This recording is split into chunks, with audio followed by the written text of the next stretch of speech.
Welcome to the J.John and Tom Wright podcast. Good to be with you, John, as always. Always. Tom, in the last podcast, we started talking about St. Paul, one of the great heroes of the faith, and we want to dig deeper, and I've got a lot more questions, Tom, so here goes. Did Paul think of himself as leaving his Jewish faith behind, or was he seeing it in a whole new light? Yeah, even the phrase his Jewish faith needs unpacking, of course, because it's not just faith, it's an entire way of life. Paul, as a Judean born in the diaspora in Turkey, but then comes to Jerusalem, studies there, Paul's life is consumed with a love of Israel's God, the Creator, a love of Torah, God's Word, and particularly consumed with the hope that one day, perhaps soon, this God is going to come and do the great act which will break open the dark parts of history and bring God's new creation to birth. Now, does Paul think that's happened? Yes, he does. So he's not leaving that behind. He's saying in Jesus of Nazareth, who now in the resurrection has been declared to be Israel's Messiah, all that has come true, that God is indeed the Creator who is rescuing his creation. He is indeed the covenant God who has finally shown what it means to be true to the covenant. He is indeed the God of Abraham, Isaac, and Jacob, who now is creating through Jesus, Israel's Messiah, the new worldwide family that Abraham was always promised. And so Paul is consumed with precisely the central elements of the Judean heritage, scripturally shaped and fueled. And the great shock then is that Paul sees that all this was fulfilled in a crucified Messiah. You know, that is so shocking that Saul of Tarsus, as he then was, felt obliged to persecute this new movement because it was obviously blasphemous nonsense. But if God raised Jesus from the dead, then Paul had to reread, rethink, relearn that entire tradition. This was what it was all about all along. It's like a very highly charged version of what happened to the two disciples on the road to Emmaus, when they say, well, we followed this man Jesus, we thought he was the one who would redeem Israel, but he obviously wasn't because he died on a cross. And Jesus says, foolish ones, let me explain to you what the story of the Old Testament was all about. And they say, how did we miss it before? Now, it's like that with Paul, only much more so, because he is not a grieving follower of Jesus. He's an angry persecutor, and he gets stopped in his tracks by the risen Jesus himself, and everything else follows from that. But the more Paul looks back at it, the more he says, this is what God had always had in mind, only we never saw it like that before. So in the Old Testament of the Bible, Tom, there are what are called Messianic prophecies. And someone like Paul would have known those prophecies, as did the Sadducees and other Pharisees. Why did they not think that Jesus was the fulfillment of those in Jesus' early days? Yeah, we have to be a bit careful here. The Sadducees weren't terribly keen on biblical prophecy. The Sadducees simply said, let's have the Torah, the first 5 books. And now there are prophetic hints in there, but basically, if you talk to them about even Isaiah and Jeremiah, they might say, well, we read those for instruction, but really the Torah is the thing. And if you gave them Daniel, they would say, don't give us that, that's dangerous, that'll get you into trouble, because the Sadducees were the powerful people. They wanted to keep the lid on things. The Pharisees were very keen on God doing the new thing that he'd always promised. But of course, Israel's scriptures are large and complicated and full of hints and guesses and puzzles and so on.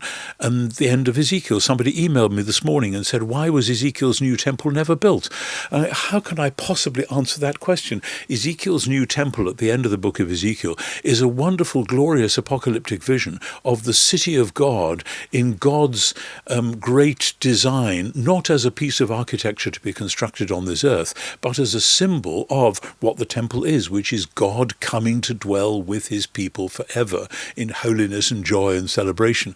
And that is taken forward to the end of Revelation, where the new Jerusalem comes down from heaven to earth. So in a sense, it's only with Jesus and the Spirit and the whole exploration that the first generation did of what that means that we see where you can read the story in a coherent way. Without that, you might well be thinking, maybe we ought to be planning to build that temple at the end of Ezekiel, etc., and dozens of other things as well. But so that there are different ways you can read it. You see, the Old Testament presents itself in some ways as a great story, but a story in search of a conclusion. I mean, you know that in the Hebrew Old Testament, it ends with Chronicles. And at the end of Chronicles, you have the command of the great king of Persia to go and build the temple. And so in a sense, the Torah and law and the prophets end with a promise of something new, but it hasn't happened yet. And the early church would say that's because actually Jesus himself, as John says, he spoke of the temple of his body. He is the temple in person. And then his followers become the new temple because the Spirit comes to dwell in them, as Paul says in Ephesians 2 or Peter says in 1 Peter 2. So all of these things are coming rushing together. But why couldn't people see this? Well, yes, like the two on the road to Emmaus, because their heads and hearts are so full of one particular construal of how that story is going to work. Exactly the same with the disciples in Acts chapter 1. Lord, will you at this time restore the kingdom to Israel? And Jesus says, wrong question, guys. You will receive power when the Spirit comes on you, and you will be my witnesses. What do they think is going to happen? They think that the prophecies are going to be fulfilled by ethnic Israel becoming top nation in the world and having all the nations of the world come in and pay them homage. Just like James and John coming to Jesus in Mark 10 and saying, we'd like to sit at your right and your left when you come in your kingdom. And Jesus says, you have no idea what you're talking about, because when he comes in his kingdom, there will be somebody at his right and his left, but they're the thieves on the cross beside him. And so all that irony is there. So in a sense, what you've got is a nationalist, or even a violent image of God coming to smash those wicked Gentiles and install his faithful people as the true people of God for the world. And instead, God takes that whole story, and the smashing and the destruction happens to God himself in the person of his Son. And that's something which, as I've studied, I mean, I've got on the shelf beside me here lots of books about how the Judean world of the time thought and prayed and organized itself.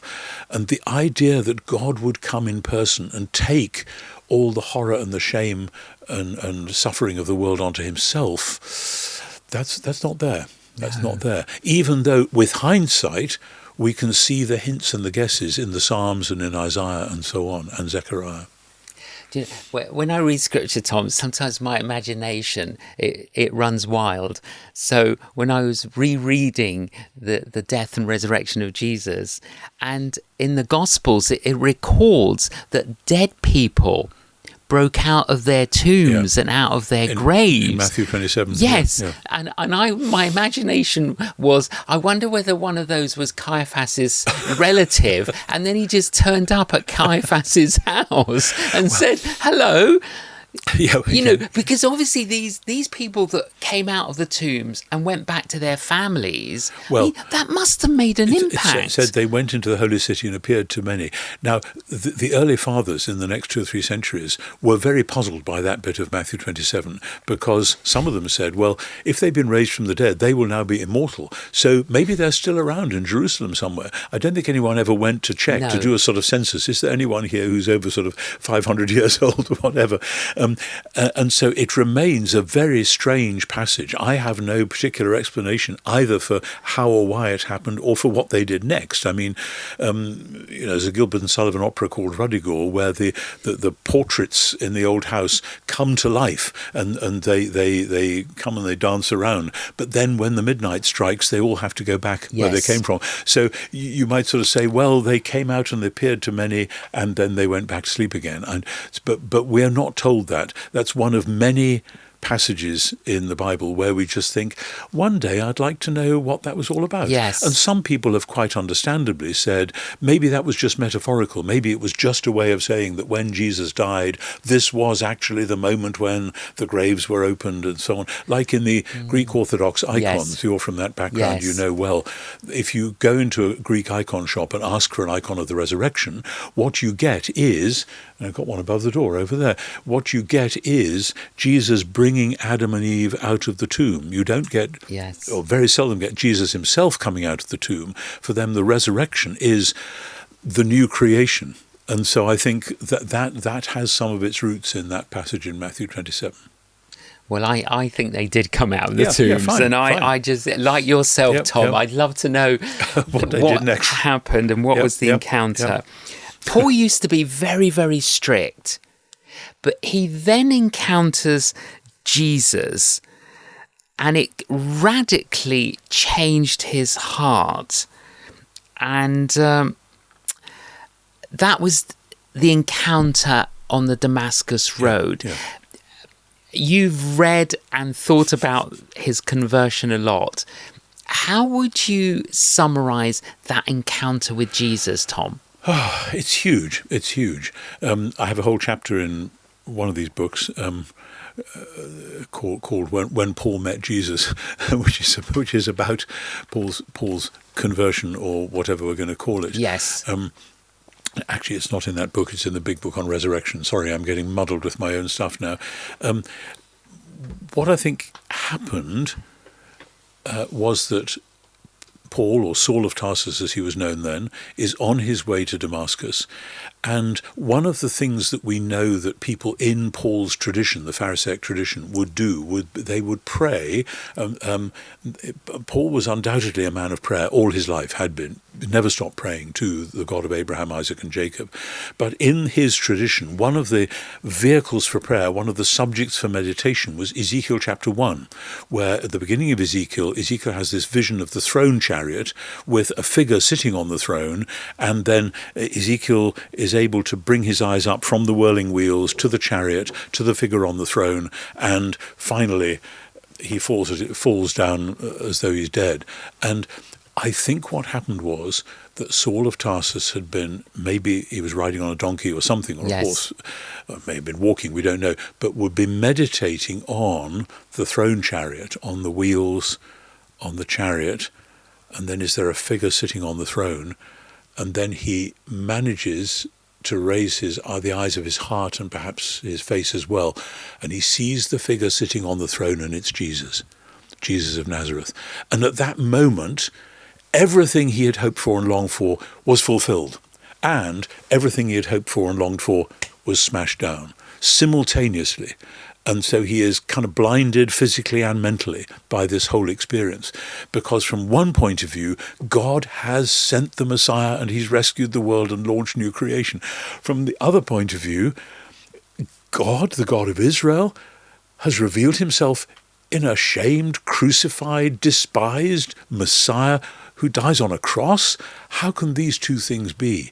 And so Paul is just struck dumb and blind by this double revelation. And in a sense, you can see all of his theology flowing out of that fulfillment and that complete reversal. And you need both, because we mustn't imagine that Paul was, if people talk about conversion now, often for us as modern 20th century Western people, 21st century Western people, we think of them as atheists or agnostics bumbling around without any particular religious faith, and then suddenly they meet God or they meet Jesus.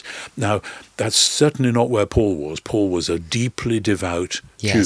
And the strictness of which you spoke is because Paul as a Pharisee, Saul as a Pharisee, really did believe that Israel's God wanted his people to be genuine human beings who would embody the Torah, the law of Moses, so that they could be the light to the Gentiles, so that the world would see what it meant to be true human beings. So it's not about being strict in the legalistic sense of, I've made up these 55 little laws and I'm going to require you to keep them. It's because God wants his people to be the very best they can be. Now, Paul as a Christian still believes that God's people must be the very best they can be. But the way to that is not by intensifying Torah, it's by following Jesus, by coming through his death and resurrection in baptism, by having the gift of the Spirit, and then, as he says, by putting on the new humanity like a new suit of clothes, and then learning what it means to behave in that way. So, in a sense, Paul is still pretty darn strict, but the strictness emerges out of the gospel, which is why at the heart of it, it's the fruit of the Spirit: love, joy, peace, patience, kindness, goodness, faithfulness, gentleness, self-control. In a sense, Paul is pretty strict about all of them, thank you very much. And if he sees people getting them wrong, he'll let them know. But because of what they are, he has learned how to be a pastor, how to be gentle as a nurse, how to be taking care of people, how to rejoice with those who rejoice and weep with those who weep, and so on. So, an amazing man. This is amazing. But prior to his encounter with Jesus, there's an expression, Tom, that he was kicking against the goads. Yeah. What does that mean? Yeah, it's a saying, a philosophical saying, which we find in various sources in the ancient world, where people use this image of an animal who's had a goad put on it to make it go in a particular direction, or an animal that's pulling a plough or something, and the animal doesn't like it, so he's kicking against what his owner wants him to do. And so that becomes a sort of a proverbial saying. And so Paul is told, you seem to be doing, God is wanting you to go this way, and you're kicking against it and saying, no, I'm going to go a different way. So I think it's God's way of saying, Paul, or Saul, I know that you believe in me, that you want to follow me, that you want to be the very best you can be for me, but you're not hearing the whole message, because the whole message is embodied, literally embodied, in the crucified and risen Jesus. And that's now the message, and you're kicking against it. And so you're persecuting me. And Jesus saying, Paul, Saul, you are persecuting me, because he's persecuting Jesus' followers, and Jesus is identified with them. And so many things going on there. So many. So after the scales from Saul's eyes fall off, and he becomes... When does he become Paul? Well, we're only told about him becoming Paul when they set off on their missionary journey. It's quite possible, because after his conversion, or whatever we're going to call it, he first goes to Arabia, then back to Damascus, then he goes down to Jerusalem. He's too hot to handle there, so they send him back to Tarsus, where he came from. Then there's 10 years where we don't hear anything. And then Barnabas goes and says, we need somebody to help with the work in Antioch. So Barnabas brings him to Antioch, and he's there with Barnabas and the others teaching in the church in Antioch. And then God says, set apart Saul and Barnabas for the work that I've got for them in mind. This is Acts 13. And when they then go out on the mission field, and they're in Cyprus, which you know well. I do. My country of origin. Exactly. Then somewhere along the road, he realizes, or somebody realizes, that in Greek, the Hebrew word Shaul, Saul, S-A-U-L, if you put that into Greek, Saulos, that's not a good word. It's a word for an effeminate way of walking. If somebody is a bit Saulos, they're a bit fey, a bit, and in the Greek world, to call yourself Saulos, well, why would you invite that? Yeah. And I think it's quite possible that he anyway had the name Paul, Paulos, as an extra name, or maybe when he was in Tarsus, Greek-speaking town, that's the name he would use. And so from here on, he's going to use that Greek name, but I think that's why. So for 10 years, Tom, he wasn't really visible. Correct. For 10 years. Correct. And we don't really know what was going on. I've sometimes said all that we do know is he was reading the scriptures for all they were worth. He was saying his prayers for all they were worth. He was undoubtedly trying to convince his parents, his family, his friends back in Tarsus that the message about Jesus was true. And because they wouldn't believe it, he was weeping.